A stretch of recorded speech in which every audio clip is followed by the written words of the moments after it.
Okay, so hear me out. I tried to save money on lenses, but it cost me more. So here's the story. And if you are a beginner, watch this video until the end. I might save you from pouring out money in the wrong places. Okay, so if you are getting into cameras, chances are that you might have saw these lenses already. The infamous 16-50 kit lens. I mean, this is where basically most people will start.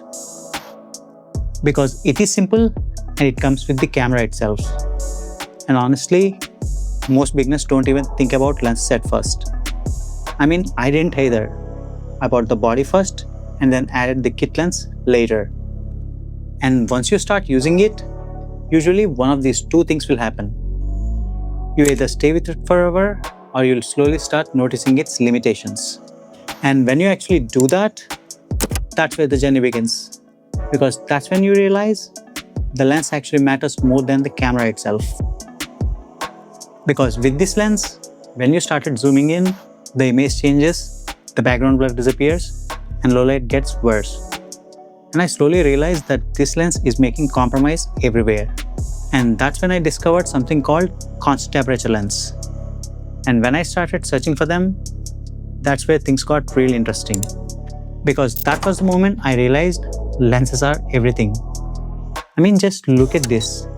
Some of them just cost more than the camera itself. I mean, I already went broke when I bought the camera body itself. So I started searching for the cheaper alternatives.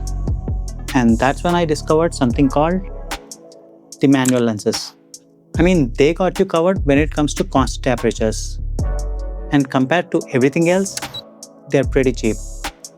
The only catch, there is no autofocus. But at that point, I genuinely thought I have hands, right?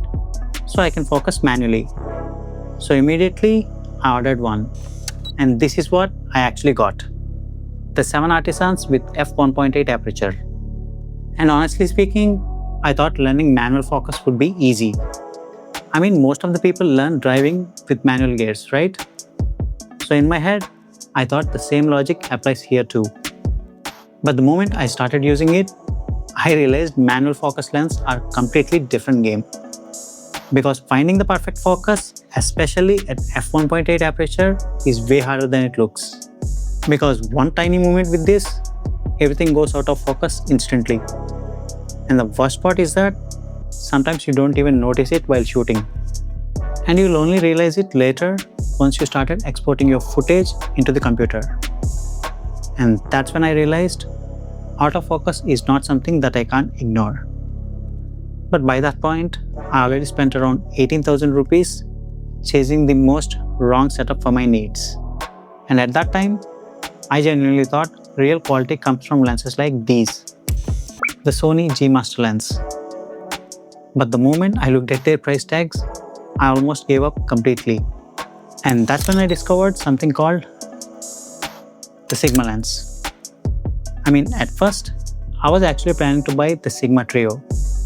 Because honestly speaking, I don't think I ever saw people praising a product lineup that much before. But then, reality kicked in.